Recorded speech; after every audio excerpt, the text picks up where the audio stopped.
आज है 7 जनवरी 2024 दिन रविवार। नमस्कार, सुप्रभात। न्यूज छत्तीसगढ़ में आपका बहुत बहुत स्वागत है।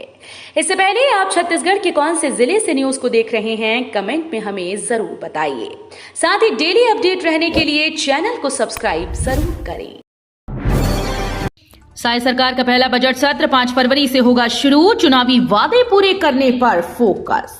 छत्तीसगढ़ विधानसभा का बजट सत्र 5 फरवरी से शुरू होगा। सत्र में कुल 20 बैठकें होंगी जो 1 मार्च तक चलेगा। इस दौरान बजट पेश होने के साथ ही नई सरकार की नई प्लानिंग सामने आएगी। सरकार इसमें कई बिल ला सकती है। छत्तीसगढ़ में भारतीय जनता पार्टी की सरकार बनने के बाद साई सरकार अपना पहला बजट पेश करने जा रही है। इसमें सीएम विष्णुदेव साय अपनी सरकार का पहला बजट पेश करेंगी। किसानों पर छाया संकट, जल्द ही बंद होगी धान खरीदी। जिले के 79 उपार्जन केंद्रों में से 77 केंद्रों में इस धान जाम होने से लैंपस प्रभारी परेशान हैं। धान का उठाव तेजी से न होने से प्रभारियों को सूखती का संकट सताने लगा। इसलिए जिला सहकारी कर्मचारी संघ ने कलेक्टर बस्तर के नाम पर पत्र लिखकर बफर लिमिट वाले केंद्रों की स्थिति 9 जनवरी तक सामान्य न करने पर हड़ताल पर जाने की चेतावनी दी। अब छत्तीसगढ़ में भी ड्रोन से घर पहुंचेगी दवाइयां, अंबिकापुर से होगी शुरुआत। Drone technology in health care के तहत देश के 25 मेडिकल कॉलेजेस में छत्तीसगढ़ के अंबिकापुर का चयन भी किया गया। अंबिकापुर के राजमाता देवेंद्र कुमारी सिंहदेव शासकीय चिकित्सा महाविद्यालय से ड्रोन टेक्नोलॉजी का उपयोग करने वालों की एक टीम बनाकर तैयार की जाएगी। ड्रोन टेक्नोलॉजी का ये उपयोग यातायात बाधित होने या फिर आपदा की स्थिति के दौरान दवाओं और सैंपल जमा करने के लिए किया जाएगा। रामलला के दर्शन के लिए छत्तीसगढ़ से अयोध्या चलेगी स्पेशल ट्रेन। अयोध्या में रामलला के दर्शन के लिए देश भर में 1000 ट्रेन को चलाने के लिए केंद्र सरकार ने घोषणा की। उन्हीं में से छत्तीसगढ़ के लिए एक ट्रेन मिलने की स्वीकृति शुक्रवार को मिली। ये ट्रेन 4 फरवरी को दुर्ग स्टेशन से रवाना होगी। इस ट्रेन से विश्व हिंदू परिषद सभी श्रद्धालुओं को ले जाएगी। इसमें साधु संतों, विहिप के कार्यकर्ताओं सहित 2000 श्रद्धालु अयोध्या जाएंगी। प्रदेश में अगले 2 दिनों में कोहरे के साथ ओले बारिश की संभावना, जानिए अपने प्रदेशों का हाल। प्रदेश में अगले 2 दिनों में कोहरे के साथ ओले बारिश की संभावना है। छत्तीसगढ़ में अगले 2 दिनों में बारिश के आसार हैं। मौसम विभाग ने प्रदेश के कुछ क्षेत्रों में हल्की बारिश होने की संभावना जताई। हरियाणा के पास बने चक्रवात की वजह से अगले 48 घंटे में उत्तर छत्तीसगढ़ में बादल छाए रहने की संभावना है। नए प्रदेश प्रभारी का पहला दौरा, लोकसभा चुनाव को लेकर होगी बैठक। छत्तीसगढ़ में कांग्रेस को विधानसभा चुनाव में करारी हार मिलने के बाद अब पार्टी लोकसभा चुनाव की तैयारियों में लग गई, जिसके लिए कांग्रेस युवा मोर्चा ने तैयारियां शुरू कर दी। युवा मोर्चा ने लोकसभा चुनाव के लिए प्लान तैयार कर लिया है। हाल ही में प्रदेश के नए प्रभारी बने सचिन पायलट 11 जनवरी को प्रदेश के दौरे पर आ सकते हैं। अग्निवीर भर्ती के बदल गए नियम, अब होगा ये नया टेस्ट, जल्द शुरू होगा रजिस्ट्रेशन। सेना में अग्निपथ स्कीम के तहत होने वाली अग्निवीर भर्ती को लेकर सेना बोर्ड ने एक बड़ा बदलाव किया। अब अग्निवीर क्लर्क और स्टोर कीपर कैटेगरी के पदों के लिए टाइपिंग टेस्ट देना अनिवार्य कर दिया गया। ये नया नियम अग्निवीर बहाली सत्र 2024-25 से लागू होगा। भारतीय सेना ने इसे लेकर अधिसूचना जारी कर दी है। साथ ही देश के सभी सेना बोर्ड को एक पत्र भी भेजा है। 40वीं नेशनल तीरंदाजी प्रतियोगिता का आगाज, छत्तीसगढ़ में हजारों खिलाड़ी दिखा रहे दमखम। छत्तीसगढ़ की राजधानी रायपुर में तीरंदाजी नेशनल प्रतियोगिता का आगाज हो गया। 40वीं राष्ट्रीय सब जूनियर तीरंदाजी प्रतियोगिता रायपुर के साइंस कॉलेज मैदान में हो रही है। इस प्रतियोगिता में इंडियन राउंड, रिकर्व और कंपाउंड राउंड इवेंट्स में व्यक्तिगत और टीम स्पर्धा आयोजित की गई। छत्तीसगढ़ के इन तीनों इवेंट्स में कुल 24 खिलाड़ियों के द्वारा टारगेट पर निशाना साधने का दौर शुरू हो गया है। कृषि बैंक और विद्युत विभाग में 880 पदों पर अगले सप्ताह से होगी भर्ती। छत्तीसगढ़ व्यावसायिक परीक्षा मंडल की तरफ से चुनाव के कारण स्थगित भर्ती प्रक्रियाएं अगले सप्ताह से शुरू होने वाली हैं। सहायक व जूनियर इंजीनियर, ग्रामीण कृषि विस्तार अधिकारी, सर्वेयर, अनुरेखक, सहायक सांख्यिकी अधिकारी, प्रयोगशाला सहायक समेत अन्य पदों के लिए आचार संहिता लगने से पहले आवेदन मंगवाई गई थी। आचार संहिता लगने के कारण पिछले 3 महीने से ये भर्तियां अटकी हुई हैं। नेशनल ग्रीन ट्रिब्यूनल के नियमों की अनदेखी पड़ी भारी, कई पावर प्लांट्स पर लगा जुर्माना। छत्तीसगढ़ के कोरबा जिले को ऊर्जा धानी का तमगा मिला, लेकिन इसके कारण यहां रहने वालों को प्रदूषण की मार झेलनी पड़ती है। यहां प्रदूषण की बड़ी वजहों में पावर प्लांट से निकलने वाली रखाड़ और कोयले का धुआं है। इस बार कोरबा में संचालित विद्युत संयंत्र कोयला खदान मैनेजमेंट को लाखों का झटका लगा। खासकर एनजीटी के नियमों की धज्जियां उड़ाने और मनमानी होने वाले संयंत्र प्रबंधन को भारी भरकम जुर्माना चुकाना पड़ा। सरगुजा में हाथियों के दल ने 2 लोगों को कुचला, घरों को किया क्षतिग्रस्त। सरगुजा जिले के अंबिकापुर, उदयपुर और सीतापुर वन परिक्षेत्र में 3 अलग अलग दलों में कुल 55 हाथी विचरण कर रहे हैं। जिला अंबिकापुर मुख्यालय के समीप से गुजरे 33 हाथियों का दल फिलहाल केपी अजीरमा सीआरपीएफ कैंप के निकट है। वहीं सीतापुर में 9 हाथी और उदयपुर में 13 हाथी उत्पात मचा रहे हैं। सीतापुर और उदयपुर क्षेत्र में हाथियों ने 2 लोगों को कुचलकर मार डाला। भूपेश बघेल को चुनाव के दौरान मिले 508 करोड़ रुपए, राजदार ने किया खुलासा। छत्तीसगढ़ में महादेव सट्टा ऐप में हर दिन नए नए खुलासे हो रहे हैं। अब इस मामले में नया खुलासा हुआ, जिसमें बताया जा रहा है कि विधानसभा चुनाव के दौरान भूपेश बघेल को महादेव सट्टा ऐप प्रमोटर्स की तरफ से 508 करोड़ रुपए दिए गए थे। ईडी के मुताबिक मामले में एक और व्यक्ति की संलिप्तता है, जिससे कई और खुलासे हो सकते हैं। अवैध कब्जे पर सरकार का बड़ा एक्शन, कांग्रेस ने कसा तंज।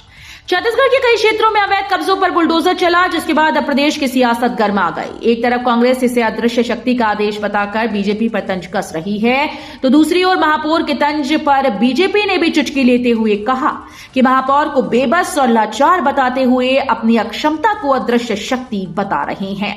छत्तीसगढ़ में सरकार बदलते ही अवैध कब्जाधारियों की शामत आ गई है। बिलासपुर की अंडर 19 की क्रिकेट टीम के लिए ट्रायल आज। छत्तीसगढ़ स्टेट क्रिकेट संघ के द्वारा अगले सत्र 2024-25 के लिए अंडर 19 इंटर डिस्ट्रिक्ट क्रिकेट प्रतियोगिता का आयोजन किया जाना है। इसके लिए क्रिकेट संघ बिलासपुर की ओर से आज 7 जनवरी रविवार को बिलासपुर के राजा रघुराज सिंह स्टेडियम ट्रायल रखा गया। इन खिलाड़ियों से ही बिलासपुर की अंडर 19 की टीम बनाई जाएगी। ट्रायल सुबह 9 बजे से शुरू होगा। इसका कट ऑफ डेट 1 सितंबर 2005 है। हवाई यात्रियों को बढ़ते हवाई किराए से मिली राहत, इंडिगो एयरलाइंस ने लिया ये बड़ा फैसला।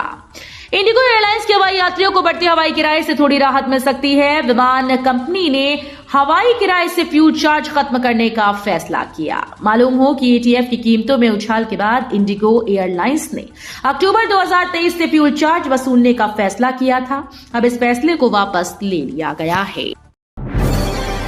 प्रदेश की स्वास्थ्य व्यवस्था को लेकर स्वास्थ्य मंत्री का बड़ा बयान। छत्तीसगढ़ स्वास्थ्य मंत्री श्याम बिहारी जायसवाल ने प्रदेश की स्वास्थ्य व्यवस्थाओं को लेकर बड़ा बयान दिया, जिसमें उन्होंने कहा कि छत्तीसगढ़ 5 वर्षों में स्वास्थ्य के क्षेत्र में पीछे गया है। 5 वर्षों में स्वास्थ्य के क्षेत्र में क्या हुआ, ये किसी से छिपा नहीं। उन्होंने कहा कि स्वास्थ्य सेवाओं में देश के अग्रणी राज्य के तौर पर छत्तीसगढ़ को पहचान दिलाने की दिशा में काम करेंगी। कोल घोटाले में कांग्रेस विधायक को बड़ा झटका। छत्तीसगढ़ कोल घोटाला मामले में शनिवार को रायपुर के विशेष न्यायालय में सुनवाई की गई। इसमें विधायक देवेंद्र यादव अग्रिम जमानत याचिका पर भी फैसला लिया गया। बचाव पक्ष के लगभग 1.5 घंटे से ज्यादा की दलील सुनने के बाद कोर्ट ने याचिका पर फैसला सुनाते हुए उसे खारिज कर दिया। इसके साथ ही कांग्रेस प्रवक्ता आरपी सिंह जमानत याचिका पर सोमवार को सुनवाई संभव है। 22 जनवरी को रामलला की प्राण प्रतिष्ठा, शासकीय अवकाश घोषित करने के लिए सीएम को सौंपा ज्ञापन। छत्तीसगढ़ के मुख्यमंत्री विष्णुदेव साय के प्रथम नगर आगमन पर सर्व हिंदू समाज बस्तर के द्वारा अनुपमा चौक में स्वागत किया गया।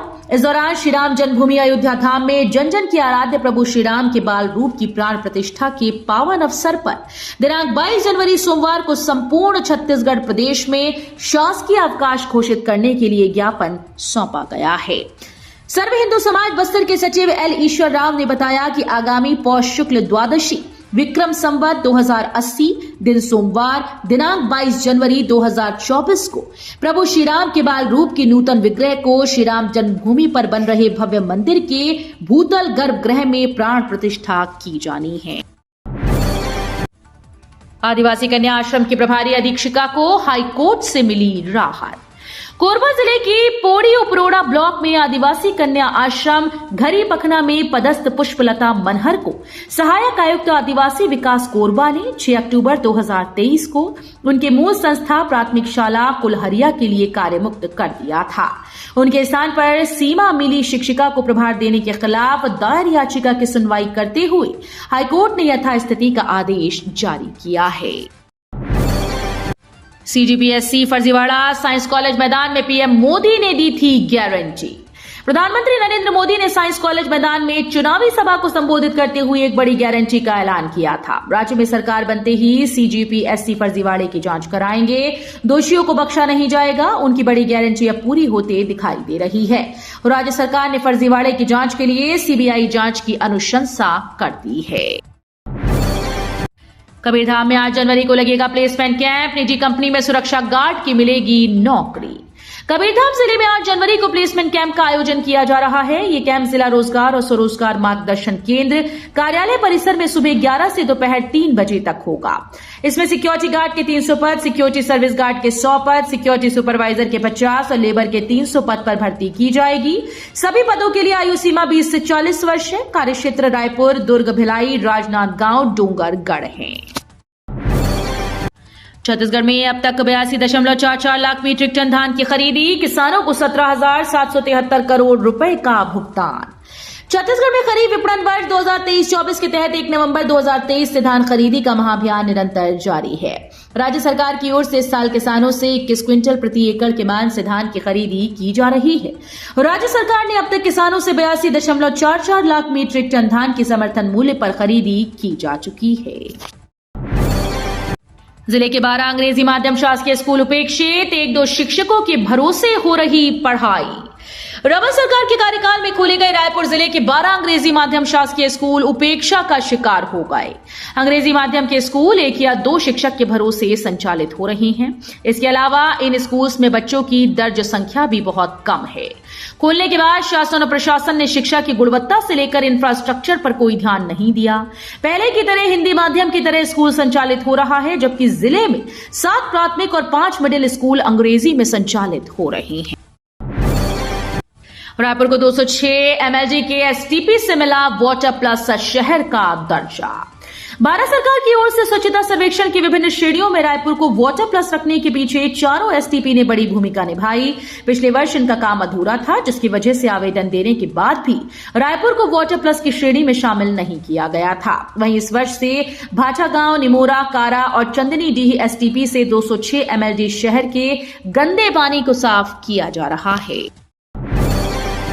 आत्मानंद स्कूल में प्रतिनियुक्ति से कार्यरत शिक्षक अनियमित वेतन से परेशान।